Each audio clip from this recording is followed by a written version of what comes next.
नमस्कार प्यारे विद्यार्थियों, स्वागत है आपका दृष्टि टीचिंग एग्जाम्स में। आज हम लोग बाल विकास एवं शिक्षा शास्त्र में ही एक बहुत महत्वपूर्ण बिंदु को लेकर बात करेंगे। इस बिंदु पर चर्चा तब होती है जब हम कक्षा में पढ़ रहे होते हैं समाज निर्माण में जो लैंगिक मुद्दे हैं, जो जेंडर इश्यूज हैं, उनको लेकर। तो उस समय भी हम इस पर विस्तार से बात करते हैं। आज की चर्चा में हम लोग बात करेंगे कि समाज निर्माण में जो लिंग की भूमिका है उसको लेकर। समाज निर्माण में लिंग की भूमिका, देखिए समाज, यदि हम समाज के अर्थ को समझने का प्रयास करें कि ये समाज का अर्थ होता क्या है, समाज का अर्थ क्या होता है, तो यदि हम इसको विभाजित करके देखें तो सम और अज, विभाजित कर सकते हैं इसको सम और अज में। जहां सम का अर्थ होता है इकट्ठा या एक साथ, इकट्ठा कह लीजिए या आप कहिए एक साथ, और जो अज है, अज का अर्थ हो जाएगा साथ रहना। अज का अर्थ क्या हो जाएगा? साथ रहना। तो अब हम क्या कह पाएंगे?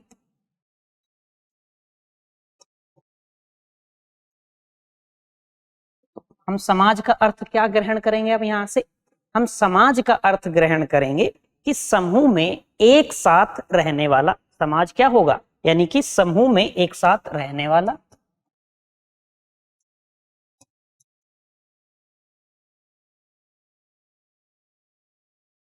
समूह में एक साथ रहना। अब यहां कहीं भी किसी लिंग विशेष के संदर्भ में बात नहीं आई। इसके अर्थ में कहीं भी लिंग विशेष के संदर्भ में बात नहीं आई। इसमें क्या है कि समाज का अर्थ यह हुआ समूह में एक साथ रहना। हम कक्षा में बहुत बार इस वाक्य का प्रयोग करते हैं कि मनुष्य एक सामाजिक प्राणी है। मनुष्य एक सामाजिक प्राणी है। मनुष्य अपने समाज का मतलब क्या हुआ कि वो एक समूह में रहता है, उसका समूह ही तो है। हम अपने आसपास के लोग जो देखते हैं वो हमारा समूह है, वही हमारा समाज भी है। क्या केवल हमारा समूह होता है, मतलब केवल मनुष्यों का समूह होता है, अन्य जीवों का नहीं होता? आप देखेंगे अन्य जीव भी समूह में रहते हैं, तो समाज तो उनका भी होगा, समाज तो उनका भी होगा। लेकिन हमारे समाज में जो लिंग की भूमिका है वो उनके समाज में नहीं है। तो समाज निर्माण में लिंग की भूमिका क्या हुआ? देखिए, जब हम एक स्वस्थ समाज की बात करते हैं, या हम ये कहते हैं कि एक स्वस्थ समाज, एक ज्ञान आधारित समाज कैसा होना चाहिए, तो आप ये समझिए कि चाहे वो पुरुष हो या स्त्री हो, इन दोनों के परस्पर सहयोग से ही एक स्वस्थ समाज का निर्माण होता है। यानी कि समाज के निर्माण में हम ये कहें किसी एक लिंग का योगदान है, ऐसा नहीं है। समाज के निर्माण के लिए या समाज के निर्माण में स्त्री और पुरुष, इन दोनों लिंगों का ही परस्पर सहयोग होता है। और अब इन केवल दो लिंगों तक ही सीमित क्यों रहे? उस लिंग को भी शामिल कीजिए, एक स्वस्थ समाज में उस लिंग को भी शामिल कीजिए जो ना पूरी तरीके से पुरुष है और ना पूरी तरीके से स्त्री है, जो किसी भी वर्ग में नहीं आता, जो ना पूर्ण रूपेण पुरुष है और ना पूर्ण रूपेण स्त्री है, उसको भी तो शामिल कीजिए। यानी कि उसको हम अन्य की श्रेणी में यदि रख लें तो हम ये कहेंगे कि समाज के निर्माण में और एक स्वस्थ समाज के निर्माण में पुरुष, स्त्री और अन्य, इन सभी को शामिल करें कि हम कहेंगे इनके परस्पर सहयोग होता है। यानी कि एक स्वस्थ समाज बनाने के लिए जितनी आवश्यकता पुरुष की है उतनी ही आवश्यकता स्त्री की भी है। जितना सहयोग पुरुष का अपेक्षित है उतना ही सहयोग स्त्री का भी अपेक्षित है। और हमारे समाज में यदि हम बात करें तो समाज में जो लैंगिक असमानता का आधार है, ये जो हम लैंगिक भिन्नता का आधार देखते हैं, वो स्त्री और पुरुष की जैविक बनावट ही नहीं है केवल। यहां बात केवल जैविक बनावट तक ही सीमित नहीं है, बल्कि इन दोनों के बारे में, स्त्रियों के बारे में, पुरुषों के बारे में जो प्रचलित रूढ़ियां हैं, जो स्वीकृत सामाजिक मान्यताएं हैं, वो भी हैं। केवल ये नहीं कि वो जैविक बनावट के आधार पर अंतर है। ये बिंदु हम व्यक्तिगत भिन्नता में भी कुछ इस प्रकार की बातें करते हैं। जब कक्षा में व्यक्तिगत भिन्नता वाला बिंदु आता है तब भी इसका संदर्भ आता है।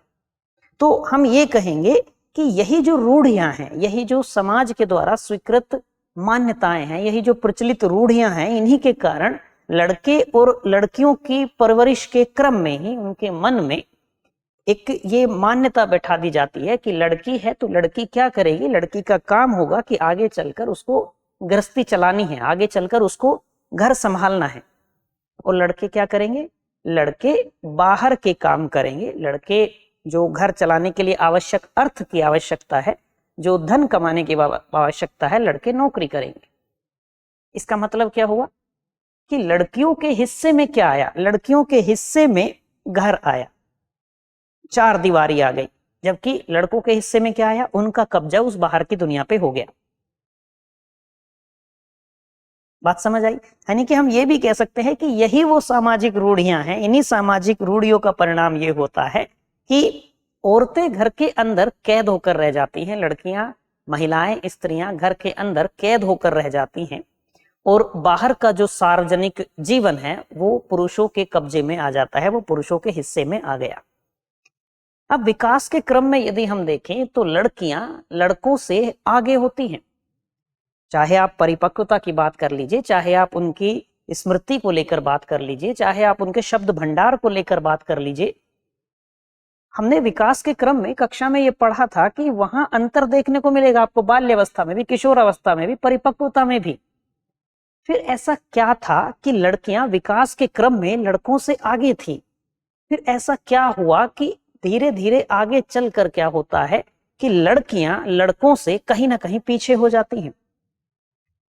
वो कारण उनकी मात्र वो जैविक बनावट नहीं है, कारण क्या है, कारण है ये जो हमारी स्वीकृत मान्यताएं हैं, ये जो समाज की प्रचलित रूढ़ियां हैं कि लड़की है, लड़की का काम है घर संभालना, लड़की पराया धन है, वो दूसरे घर चली जाएगी, उसको गृहस्थी चलानी है।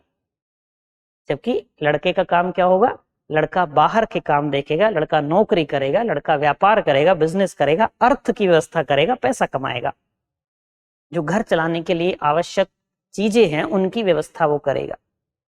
यानी कि लड़की की निर्भरता अंततः किसके ऊपर होगी, एक लड़के के ऊपर होगी। तो फिर लड़कियां क्या हुआ, लड़कों से पीछे हो गई। जबकि शुरुआत से यदि देखा जाए तो लड़कियां लड़कों से कहीं आगे होती हैं। फिर उनके पीछे होने का कारण क्या है, उनके पीछे होने का कारण है यही जो प्रचलित रूढ़ियां हैं, यही जो हमारी स्वीकृत सामाजिक मान्यताएं हैं। केवल वो जैविक बनावट वो तो आधार है ही नहीं उनके पीछे होने का। बात समझ में आई होगी।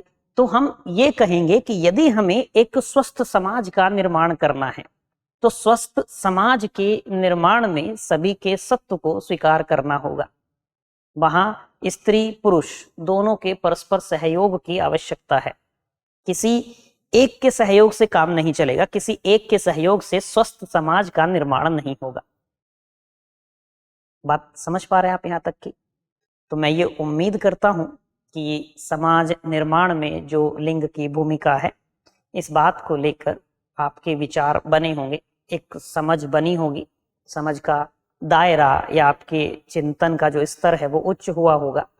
आप यदि बहुत गहनता के साथ, बहुत बारीकी से अवलोकन करके देखेंगे तो आपको वो पूरे समाजीकरण की प्रक्रिया के दौरान आपको अपने घर में, आस पड़ोस में, हर जगह आपको ये लिंग के आधार पर जो भेदभाव है ये आपको दिखाई दे जाएगा। और एक स्वस्थ समाज का निर्माण तब तक नहीं होगा जब तक हम लिंग आधारित भेदभाव को दूर नहीं करते हैं। बिंदु स्पष्ट हुआ? मुझे पूरी उम्मीद है कि आज की ये चर्चा आपके लिए ज्ञानवर्धक रही होगी, रोचक रही होगी, कुछ नया आपने सीखा ही होगा। आज के लिए इतना ही रखते हैं, मिलते हैं आपसे फिर किसी अगली चर्चा में। Till then bye bye, have a nice day.